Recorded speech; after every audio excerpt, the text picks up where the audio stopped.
Hola queridos amigos de Frater TV, bienvenidos a otro programa de Los Espíritus Hablan. Hoy les tenemos un tema muy interesante, que es la conciencia. Vamos a ver qué significa la conciencia de acuerdo al espiritismo. Con nosotros nos acompaña Marcela Dentón. Bienvenida, Marcela.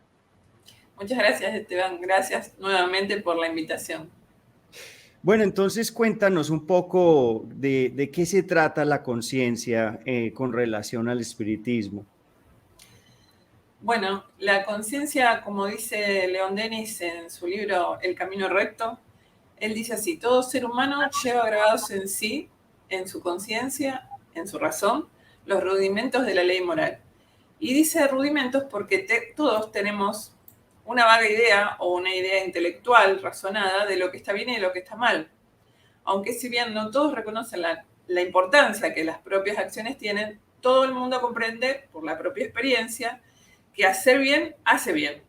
El hacer bien nos hace sentir satisfechos con nosotros mismos, como si el corazón respirara mejor, como si la mente se abriera, como si se despejaran los problemas por un ratito, como si tuvieran ese problema al margen de la vida por un rato, ¿no? Pero por el contrario, cuando hacemos mal, aunque no lo reconozcamos, sí sentimos el pesar, nos deja la amargura, un peso. Entonces podemos asegurarnos que todavía no sabemos distinguir bien, no tenemos muy desarrollado el criterio entre lo que está bien y lo que está mal. Los rudimentos los tenemos, pero necesitamos desarrollar eso. Bueno, el mismo Kardec preguntó dónde estaba justamente la conciencia. Bueno, en realidad preguntó dónde estaban escritas las leyes divinas, porque le dijo, de apartarnos de las leyes divinas era lo que nos hacía sentir mal. Pero para poder reconocer esas leyes teníamos que saber dónde buscarlas. Bueno, Kardec hizo lo que todos queríamos, hizo esa pregunta: ¿dónde están escritas las leyes divinas? Y los espíritus le dijeron: en la conciencia. En la conciencia entonces serían donde están grabadas esas leyes de Dios. De seguirlas nos hacemos bien, de apartarnos de ellas nos hacemos mal. Todos sentimos esa voz íntima y profunda, ¿no es cierto, Esteban? Que nos susurra si lo que estamos haciendo está bien o está mal, sin que nadie nos lo diga. Pero es verdad que no todos pueden leer claramente esas leyes en la propia conciencia. Eso es fruto del esfuerzo personal, es desde el estudio de nosotros mismos, es la reflexión, la verificación, dónde me aparté de lo bueno, por ejemplo, sería una buena pregunta. Pero no los goces pasajeros de la sensación efímera de sentirnos bien, sino la búsqueda de lo edificante, de la renovación íntima. Todo eso lleva un gran esfuerzo, porque somos muy imperfectos. Pero esa situación íntima la vamos comprendiendo a medida que le prestamos atención. Es decir, que nuestra conciencia se despierta. Es decir, que es una potencialidad que tenemos adentro para todo el mundo que podemos desarrollar. Yo creo que cuando desarrollemos la propia conciencia, bueno, la sociedad se va a desarrollar. Así es. Yo un día me acuerdo un poco yo oigo muchas charlas en YouTube, me encanta el estudio, me encanta leer. Y Haroldo Dutras una vez dijo que es imposible sentir las consecuencias cuando estamos plantando o sembrando. Es el proceso de cosecha que se sienten las consecuencias, pero cuando estamos sembrando estamos muy felices de estar sembrando lo que queramos, ¿cierto? Yo creo que hay una relación muy íntima de la conciencia con el sufrimiento, con el sufrimiento. No sé si me entiendes, Sí. porque es el sufrimiento el que nos lleva un poco a ayudarnos hacia ese desarrollo de la conciencia, ¿verdad? Sí, sí, porque el sufrimiento nos hace reconocer el error, que estamos apartados o estamos en una situación que no nos hace bien, nos hace sentir mal. A través del reconocimiento por el dolor, por ese sufrimiento, ya sea moral, ya sea inclusive de los sufrimientos físicos, también tengo que decirlos. Cualquier clase de sufrimiento es el que nos hace repensar la vida, nos hace parar, porque como bien decís vos, en el momento de la construcción, de la siembra, uno está con todos los ánimos puestos en eso, ¿no? Está con la fe, la esperanza, con las ganas, la fuerza, toda la potencialidad que tengamos la ponemos ahí en aquello que queremos construir. Cuando el dolor o el sufrimiento aparece, nos replanteamos todo. Entonces, podemos decir que en ese replanteo quizás reconduzcamos nuestras acciones, nuestros pensamientos y sobre todo eso que no le decimos a nadie, que son las intenciones a veces, que no hemos reconocido nosotros mismos y que tenemos que reeducar o redirigir. Y ese sufrimiento es el corregidor, es la oportunidad. Ese parate es la oportunidad de verificar qué nos está pasando, qué estamos haciendo. Y hablando de cómo nos afecta todas estas experiencias, ¿cómo afectan estas experiencias vividas en vidas pasadas, en la conciencia desde la perspectiva espírita? Mira, las experiencias de las vidas pasadas son parte de nuestro progreso evolutivo, el progreso evolutivo de nuestro espíritu, que es realmente lo que somos. Nosotros somos espíritus. Y en las vidas pasadas, más allá de saberlas o conocerlas o intuirlas siquiera, pero bueno, es la escuela de la vida que hemos tenido, la vida de nuestro espíritu. Esta existencia es otro grado más. En esas vidas, en esa vida una a una, es donde recogemos las experiencias de nuestra alma. En cada experiencia tenemos la oportunidad única de resignificar cada día la vida como una bendición, porque cuando nos damos cuenta que sufrimos y podemos modificarnos, e incluso en pleno sufrimiento podemos vivenciarlo como una oportunidad de corrección, la vida se presenta como una bendición, como una oportunidad diferente. Entonces, cada existencia es un curso de vida.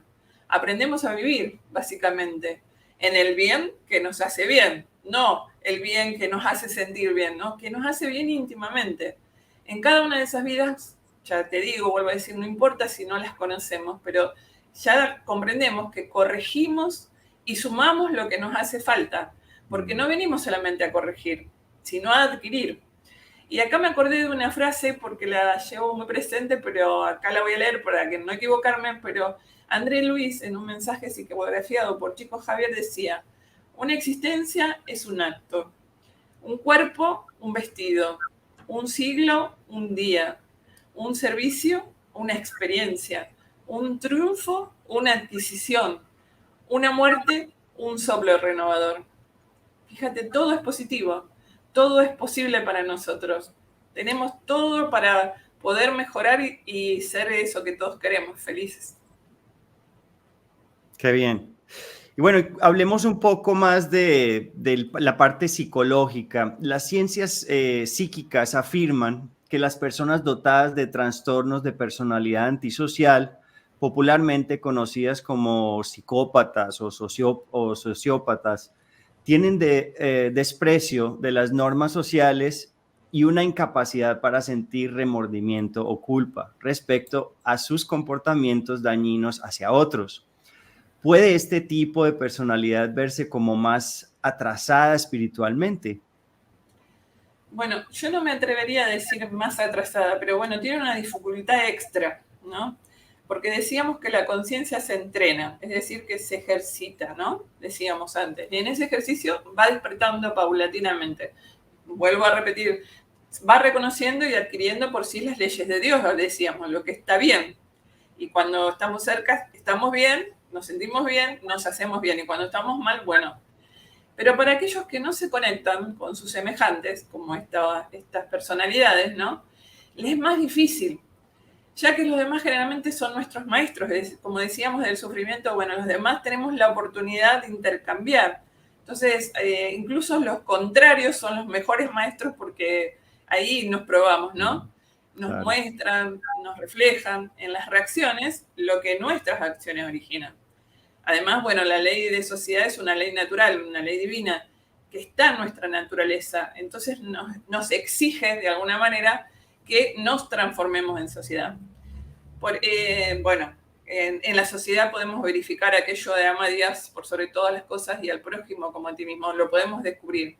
Pero aquel que no se conecta con su entorno, como las personalidades estas que estamos tratando, es difícil que absorban lo que necesitan. Es decir, es difícil que adquieran las herramientas que los pulen para pulir justamente la propia moral, porque al fin y al cabo las dificultades de nuestra vida en sociedad son eso, herramientas que nos pulen desde adentro para afuera.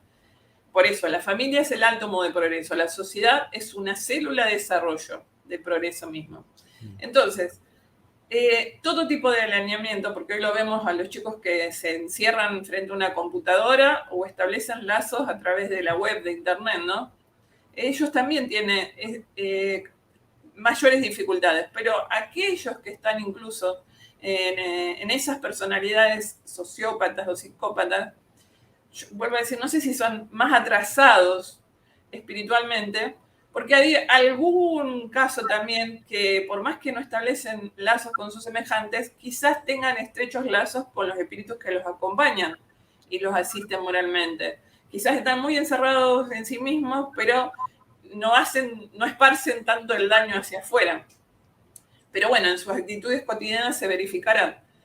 Los psicópatas, bueno, son hermanos que necesitan experimentar en sí mismos pruebas relacionadas con sus existencias anteriores, seguramente que tengan que ver, pero que tienen que descubrir la realeza constante del espíritu, pero están distanciados de esa idea, porque no se conectan con sus semejantes, es decir, pero sí con la realidad espiritual en la que están inmersos. Se aíslan de sus propias emociones, por eso no conectan con las emociones ajenas. Pero bueno, sociópata o psicópata, los dos necesitan, como todos nosotros, pero específicamente, conectar con el entorno en que viven, con los propios sentimientos y las emociones, dejando la insanía de creerse únicos y especiales. Fíjense, ellos existen sobre todo para sí mismos, pero ya va a haber tiempo para que despierten sus propias conciencias.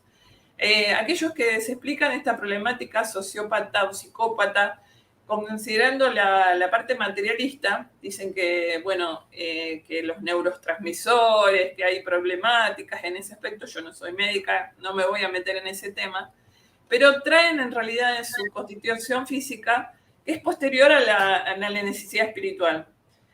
Esos hermanos generalmente han permanecido rebeldes a la posibilidad reencarnatoria en otras oportunidades, ahora que estábamos hablando de otras vidas. Pero esas problemáticas se explican diciendo que son inconscientes generalmente desde el punto de vista material. Desde el punto de vista espiritual decimos que tienen lo que necesitan. Periespíritu, ¿no? Claro, y nos tienen a nosotros. Hay que tener mucha paciencia, hay que considerar a esos hermanos que están muy encerrados en sí mismos. Por eso Dios nos da todos tiempos. Pero bueno, aquellos que son más rebeldes tienen unas pruebas un poquito más complicadas, pero nos tienen a aquellos que apartan de su vida, que somos nosotros como hermanos que deberíamos asistirlos aún con la oración, aún pidiendo por ellos. Claro, nos dan la oportunidad de practicar la oración, nos dan la oportunidad de practicar la paciencia, ¿verdad? El entendimiento, la compasión, todo eso. Entonces, todos ganamos, si decidimos aprender, ¿no? Si decidimos aprender, todos ganamos, ¿no?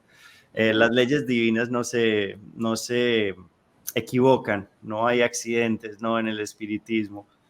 Así es. Bueno, y por otro lado, los números que señalan a las personas que sufren de depresión son alarmantes, y la depresión puede verse como un trastorno experimentado por personas que enfrentan grandes crisis de conciencia, y los religiosos tradicionalmente están entre los más que sufren de trastorno. ¿Cómo transitar entre la falta de conciencia, o sea, la psicopatía, y el exceso de ella? Bueno, dicen que los extremos se tocan, ¿no? Para empezar, o sea que todo exceso por falta o por exceso en sí mismo ya es una desarmonía muy profunda. La depresión generalmente hoy en día es el flagelo de la sociedad para todo el mundo, ¿no? No solamente para personalidades excesivamente desarmónicas. Esas depresiones generalmente no tienen una causa explicada así a simple vista como podríamos ver en esas personalidades donde el exceso es evidente, ¿no? Porque la depresión es un estado de ánimo muy negativo. Generalmente está manifestado por la falta de ánimo, tristeza, vacío, abatimiento, pero sobre todo un estado recurrente cuando hablamos ya de una depresión mayor. Eso en general, ¿no? Bueno, hay comportamientos de todo tipo, materialistas, que no se obtiene lo que uno quisiera materialmente, nos lleva a la depresión sentimientos de pérdida, resentimientos, sentimientos de culpa, generalmente no están muy reconocidos. También hay causas de origen espiritual, como perturbaciones espirituales que buscan desestabilizar justamente a la persona que está inmersa en esa situación. Pero los estados de un alma depresivo, que incluso en otras vidas vayan enfrentando esa enfermedad, están para vencerlos como toda problemática en esta vida. Es una prueba como si fuera una prueba con una especial distinción que, claro, como no sabemos reconocer la causa, decimos por dónde la abarcamos, por dónde la contenemos. Pero en el caso específico que vos preguntás, entre la falta de conciencia, como un psicópata, y su exceso, como un religioso que establece todas sus razones y sus motivos de vida en lo que dice la religión. Es decir, todas esas dos personalidades no establecen lazos con sus semejantes o quieren establecer un exceso de contacto solo con su creador o la forma de su religión, las leyes de su religión que están establecidas. Ambos pueden caer en esos estados depresivos porque lo único que les asegura esa forma de vida es que los lazos que van a establecer esas almas alienadas en sí mismas es con mayores desarmonías, más profundas que aún en la que están. Esa enorme desarmonía en la que viven esas personas realmente es una gran crisis de conciencia, aunque no la reconozcan. Esas personas aún no están preparadas para realizar en sí la sanación que necesitan. Están inmersas en esa inmensa rebeldía porque establecen que sus razones son las que impriman ante los demás. No permiten que nuevas ideas les renueven el pensamiento. Las bondades alrededor de su vida no les modifican la mirada. O las inmensas necesidades del mundo en el que vivimos, en el que viven ellos también, no les impulsan a hacer algo por los demás porque toda alma rebelde establece entre su progreso y su situación actual más distancia. Porque son rebeldes, justamente. Se encierran en sus razones, en su egoísmo, en sus ideas. Aquel que se encierra en sus ideas es básicamente está inmerso en un profundo egoísmo que no reconoce de sí mismo. Él mismo se aleja de lo que ha venido a buscar, podríamos decir, que es el progreso, salir de ese estado desarmónico. Todos venimos a desarrollar virtudes, ¿no? Los seres así, por promulgar su razón, instaurar su egoísmo y dictaminar su orgullo, se alejan de lo que vinieron a buscar. El mismo religioso encerrado en su parecer o el sociópata encerrado en su egoísmo no ven de sí mismo que necesitan una sanación, una cura. Pero bueno, lo que decíamos antes, estamos nosotros. Porque esos seres son como aquellos que tiran la basura en el patio del vecino, ¿no?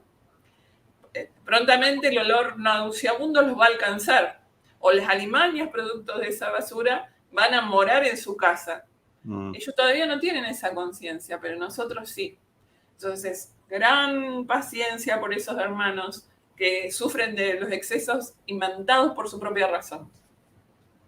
Es bien interesante que hables de eso porque yo creo que el fanatismo entra o puede entrar en acción en esos casos de orgullo por estar tan cerrado a la razón, ¿no? Porque ellos están tan, como tú decías, encapsulados, enclaustrados en que así deben ser las cosas, que hay una falta de humildad y ya sabemos que la falta de humildad es una llaga a la evolución evolutiva, ¿no? Por eso decía que a todos lo necesitamos, pero ellos están sufriendo de ese exceso, de esa falta, porque a todos nos hace falta la humildad, claro está. Y todos tenemos egoísmo, orgullo, bueno, vanidad, que nos hace también muy desarmónicos. Por eso esos hermanos están en un proceso excesivo de eso mismo y piensan que tienen razón. Bueno, creo que también todos nos pasa parecido. Marcela, mil gracias por este episodio. Vamos a cortar aquí y continuamos la próxima semana. Pues es un tema extenso. De verdad, mil gracias por estar aquí con nosotros. A todos ustedes que están aquí, acuérdense de suscribirse a nuestro canal, compartir este episodio y nos vemos la próxima semana. Vamos a seguir con Marcela, continuando hablando sobre la conciencia. Chao, chao y mucha paz.